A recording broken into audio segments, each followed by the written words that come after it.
మాజీ ముఖ్యమంత్రి చంద్రబాబు నాయుడు యొక్క ఆరోగ్యం గురించి రకరకాల ప్రచారాలు చేస్తున్నారు. ఎవరికి తోచిన విధంగా వాళ్ళు సోషల్ మీడియాలో తప్పుడు సమాచారం ఇస్తున్నారు. చంద్రబాబు నాయుడు ఆయన ఆరోగ్యం స్థిరంగానే ఉంది. స్వల్ప అస్వస్థతకు గురవటం అనేది వాస్తవం. దీన్ని ఆసరాగా తీసుకుని విష ప్రచారం చేయటం సమంజసం కాదు. జైళ్ల శాఖ అధికారికంగా హెల్త్ బులెటిన్ విడుదల చేసింది. దాంట్లో బీపీ 140, పై రీడింగ్ 140, కింద రీడింగ్ 80. పై రీడింగ్ని సిస్టాలిక్ అని, కింద రీడింగ్ని డయాస్టాలిక్ అంటారు. ఇది నార్మలే, సాధారణ స్థితిలో ఉంది బీపీ. 2 శరీర ఉష్ణోగ్రత నార్మల్ అని ఇచ్చారు. నాడి పల్స్ ఇది ఆరోగ్యవంతులకు సాధారణంగా 72 ఉండాలి. చంద్రబాబు నాయుడికి 87 ఉన్నది. ఎందుకు 72 ఉండవలసింది 87 వేగంగా కొట్టుకుంటుందంటే దానికి కారణం ఆయన చంద్రబాబు నాయుడు డీహైడ్రేషన్కి గురయ్యాడు. డీహైడ్రేషన్ అంటే శరీరంలో నిర్జలీకరణ. రక్తం అంటే రక్తంలో ఉండేది 90% ద్రవమే. అట్లాగే మన శరీరంలో బరువులో 80% బరువు నీరే. కనుక శరీరంలో నీరు తగ్గటం వల్ల అటువంటి పరిస్థితుల్లో నాడి వేగంగా కొట్టుకునే అవకాశం ఉంది. కనుక నాడి వేగము 15 ఉండవలసిన దానికంటే 15 ఎక్కువ కొట్టుకుంటా ఉంది చంద్రబాబు నాయుడికి. ఇక SpO2 అంటే ఆయన పీల్చుకునే గాలి, ఊపిరితిత్తుల్లో ఉండే ఆక్సిజన్ శాతం 97. అది కూడా సాధారణ స్థితిలోనే ఉంది. తర్వాత గుండె యథావిధిగా స్పందిస్తూ ఉంది. గుండె లయబద్ధంగా కొట్టుకుంటా ఉంది. గుండె స్పందన బాగుంది. తర్వాత ఊపిరితిత్తులు కూడా బాగా పనిచేస్తున్నాయి. ఊపిరితిత్తుల్లో ఎటువంటి సమస్య లేదు. అట్లాగే ఆయన భౌతిక ఆరోగ్యం కూడా బాగుంది. అన్నీ తన పనులు తను సొంతంగా చేసుకోగలుగుతున్నాడని చెప్పి ఇది హెల్త్ బులెటిన్ని విడుదల చేశారు. చంద్రబాబు నాయుడు ఆయన 1985 సంవత్సరం నుంచి దాదాపు 38 సంవత్సరాలుగా ఆయన ఏసీకి అలవాటు పడిపోయాడు. పగలు రాత్రి ఏసీలో ఉంటాడు. అట్లాగే బస్సు యాత్ర చేసినా బస్సులో కూడా ఏసీ ఉంటుంది. శీతాకాలం చలికాలంలో కూడా ఏసీ అలవాటైపోయింది. అంటే 365 రోజులు చంద్రబాబు నాయుడికి ఏసీ అలవాటైంది. అది 35 సంవత్సరాలుగా. ఇప్పుడు గత 35 రోజులుగా ఆయనకి కేవలం ఫ్యాన్ మాత్రమే ఇచ్చారు. జైళ్ళ శాఖ జైళ్ళ మాన్యువల్ ప్రకారం వాళ్ళు ఏసీ ఇస్తారా అంటే ఏసీ ఇచ్చే సదుపాయం ఎక్కడా లేదు. దేశంలో ఏ జైల్లో కూడా ఏసీ లేదు. కనుక మేము ఖైదీలకు ఏసీ ఇచ్చే వసతి లేదు, ఫ్యాన్ మాత్రమే ఇస్తామని. ఏసీ లేకపోయింది, ఫ్యాన్ వేసుకుంటే ఏమవుతుందంటే మన శరీరంపై వచ్చే చెమటంతా ఆవిరైపోయి ఇంకా శరీరం నుండి మరికొన్ని ద్రవాలు, నీరు కూడా ఆవిరైపోయే అవకాశం ఉంది. కనుక ఈరోజు ఆయన డీహైడ్రేషన్కి గురవటం అనేది వాస్తవం. డీహైడ్రేషన్కు గురి అవ్వటానికి ప్రధాన కారణం ఏసీ లేకపోవటం, ఫ్యాన్ వాడటం. తర్వాత బరువు కూడా తగ్గారు. ఒక 5 కేజీల బరువు తగ్గటం అదొక విశేషం. ఆయన దైనందిన జీవితంలో ప్రతిరోజు జైల్లో ఉన్న యోగా, ప్రాణాయామము, ధ్యానము, వ్యాయామం చేస్తున్నారు. తర్వాత తన వంటవాడు తర్వాత సతీమణి భువనేశ్వరి వాళ్ళు పంపిన వంటనే జైలు అధికారులు అవకాశం ఇచ్చారు. ఇంటి నుంచి భోజనము తనకి ఎప్పుడూ తయారు చేసే వంటవాడు మాణిక్యం అనే వంటవాడు ఉన్నాడు. వాడు చేసిన భోజనమే తింటున్నా కూడా బరువు తగ్గటం అనేది విశేషం. ఈ బరువు తగ్గటానికి కారణం శరీరంలో ఉండే నీరు తగ్గటం, ఫ్యానుకి ఆవిరైపోవటం, డీహైడ్రేషన్ వల్ల బరువు తగ్గి ఉండొచ్చు.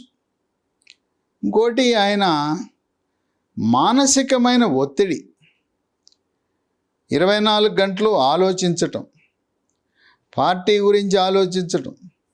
ఆయన జైల్లో ఉన్నా కూడా పార్టీ గురించి ఆలోచించడం, ఎన్నికల గురించి ఆలోచించడం, వ్యూహాల గురించి ఆలోచించడం, ఇవి చేయటం వల్ల మానసిక ఒత్తిడి వల్ల కూడా కొంత బరువు తగ్గే అవకాశం ఉంది. ఇప్పుడు కుటుంబ సభ్యులు ఆందోళన చెందుతున్నారు. ఆయన డీహైడ్రేషన్కి గురయ్యాడు. తర్వాత ఒంటి మీద దద్దుర్లు వచ్చినాయి, చేతి మీద, గడ్డం మీద, ఛాతీ మీద ఎర్రటి దద్దుర్లు వచ్చినాయి. ఈ దద్దుర్లు రావడానికి కారణం ఏంటంటే రాజమండ్రి, కోస్తా ఆంధ్ర మొత్తం కూడా అక్కడ గాలిలో తేమ ఎక్కువ ఉంటుంది, హ్యూమిడిటీ ఎక్కువ ఉంటుంది, చెమటలు ఎక్కువ పడతాయి, వాతావరణం పొడిగా ఉండదు. అదే తెలంగాణ రాష్ట్రం హైదరాబాదులో చెమటలు పట్టవు. ఇక్కడ వాతావరణంలో హైదరాబాదులో తేమ శాతము తక్కువ, అందువల్ల చెమటలు పట్టవు, పొడిగా ఉంటారు. మనం నివసించడానికి అనుకూలమైన వాతావరణం హైదరాబాద్. చంద్రబాబు నాయుడు గత 38 ఏళ్ళగా సింహభాగము తెలంగాణలో ఉండటం వల్ల ఈ వాతావరణానికి అలవాటు పడ్డాడు. రాజమండ్రి కాదు, మొత్తము 26 జిల్లాల ఆంధ్రప్రదేశ్లో అక్కడ తేమ ఎక్కువ ఉండటం వల్ల చెమట ఎక్కువ పడుతుంది, ఒంటి మీద జిడ్డు జిడ్డుగా ఉంటుంది. రోజుకు 2-3 సార్లు స్నానం చేసినా కూడా అలాగే చెమటలు పడుతూ ఉంటాయి. ఈ చెమట పట్టడం అలవాటు లేని వాళ్ళు, ఏసీల్లో ఉండేవాళ్ళు చెమట పట్టడం వల్ల, చెమట ప్రభావం వల్ల చెమటలో సోడియం క్లోరైడ్ ఉప్పు ఉంటుంది. దాని ప్రభావం వల్ల దురదలు వస్తాయి. దురదలే కాకుండా చెమట చర్మం మీద చేరటం వల్ల దద్దుర్లు వస్తాయి. ఈ దద్దుర్లకు రాజమండ్రి సెంట్రల్ జైల్లో ఒక చర్మ వ్యాధుల నిపుణుడు చూసినా ఆయన చిన్న డాక్టర్ అని చెప్పి జైలు సూపరింటెండెంట్ రాజమండ్రి జనరల్ హాస్పిటల్లో ఉండే చర్మ వ్యాధుల నిపుణుల అధిపతిని పిలిచి జైల్లో చంద్రబాబు నాయుడికి పరీక్ష చేయించారు, మందులు ఇచ్చారు. ఈ మందులు తాత్కాలిక ఉపశమనమే, మూల కారణాన్ని తొలగించకుండా. అసలు ఈ చెమటకి, దద్దుర్లకు మూల కారణము ఏసీ లేకపోవటం. మరి ఏసీ అనేది ఏమైనా జడ్జిలు, కోర్టులు ఆదేశిస్తే ఏమైనా పెడతారా అనేది, అది ఇప్పుడు చంద్రబాబు న్యాయవాదులు ఆ అంశాన్ని, ఎందుకంటే ఏసీబీ కోర్టు ఆమె మహిళా న్యాయమూర్తి ఎప్పటికప్పుడు వీడియో కాన్ఫరెన్స్ ద్వారా ఆయన యొక్క యోగక్షేమాలు, ఆరోగ్య పరిస్థితి, ఇబ్బందులు అడుగుతూ ఉంది. ఇప్పుడు 16వ తారీఖున ఆయన్ని భౌతికంగా ఏసీబీ కోర్టు ముందు ప్రవేశపెట్టే అవకాశం ఉంది.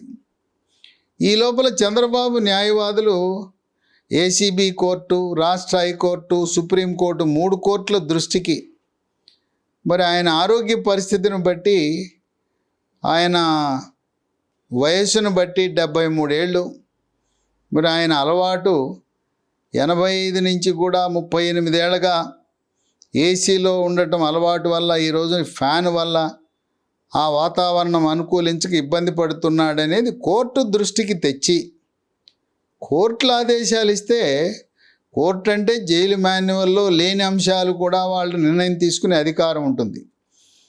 ఏసీబీ జడ్జి తీసుకోకపోయినా రాజ్యాంగ విషయాలను పరిశీలించే రాష్ట్ర హైకోర్టు, సుప్రీంకోర్టుకు తప్పకుండా వాళ్ళకి సర్వాధికారాలు ఉంటాయి.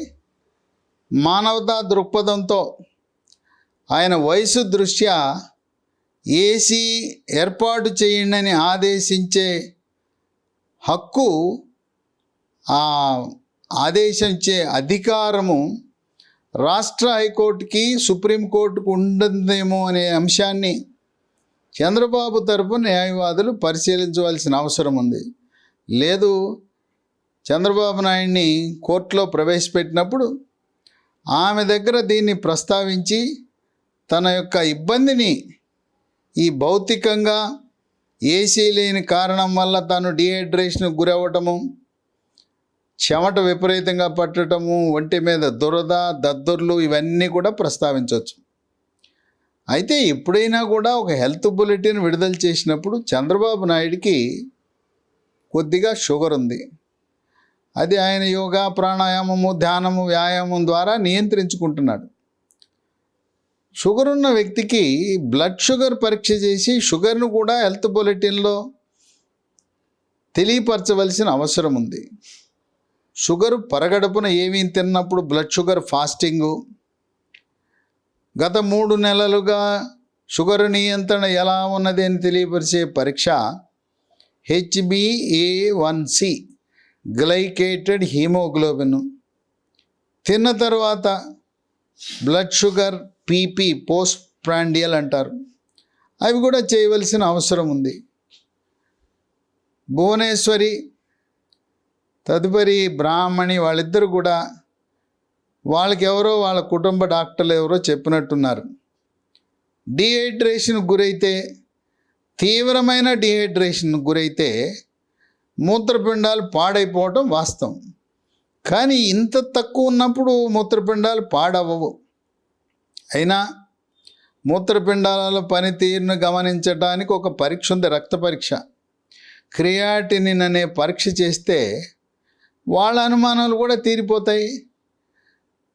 రాజమండ్రిలో ఉండే జనరల్ హాస్పిటల్లో అక్కడుండే ప్రొఫెసర్ ఆఫ్ మెడిసిన్, జనరల్ ఫిజిషియన్ని పిలిచి ఆయనతో చెకప్ చేయించి రక్త పరీక్షలు చేయించడం ద్వారా కుటుంబ సభ్యులకు అపోహలు తొలగిపోతాయి. మూత్రపిండాల పరీక్ష, రక్తములో క్రియాటినిన్ 1.2 కంటే తక్కువ ఉంటుంది. ఒకవేళ క్రియాటినిన్ పెరిగితే అప్పుడు తగు నిర్ణయం తీసుకోవాల్సిన అవసరం ఉంటుంది. షుగర్కి మందులు వాడినా, మందులు వాడకపోయినా మూత్ర పరీక్ష అనేది కనీసం చేయవలసిన అవసరం ఉంది. ఈ హెల్త్ బులెటిన్, జైలువారు విడుదల చేసిన హెల్త్ బులెటిన్లో మూత్ర పరీక్ష గురించి ఏమీ రాయలేదు.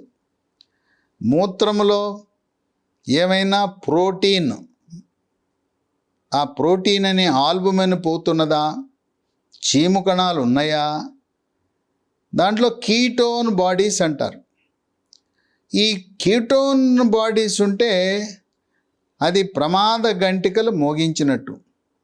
కనుక ఎవరికీ కూడా ఆరోగ్యవంతులకు కీటోన్ బాడీస్ అనేది ఉండకూడదు. షుగర్ ఉన్న ప్రతి ఒక్కరికి కీటోన్ బాడీస్ చేయటం అనేది సాధారణం. అందువల్ల కుటుంబ సభ్యులకే అపోహలకు తావు లేకుండా జైలు అధికారులు బ్లడ్ షుగరు, క్రియాటినిన్, అలాగే యూరిన్ పరీక్ష, ఇవి కనీస పరీక్షలు, ఇవి చేయిస్తే బాగుంటుందని చెప్పి వైద్య నిపుణులు భావిస్తున్నారు. చంద్రబాబు నాయుడు యొక్క ఆరోగ్య పరిస్థితిని అభూత కల్పనలు చేసి ఆయన ఆరోగ్య పరిస్థితి విషమంగా ఉందని ఎవరూ ప్రచారం చేయటం సమంజసం కాదు.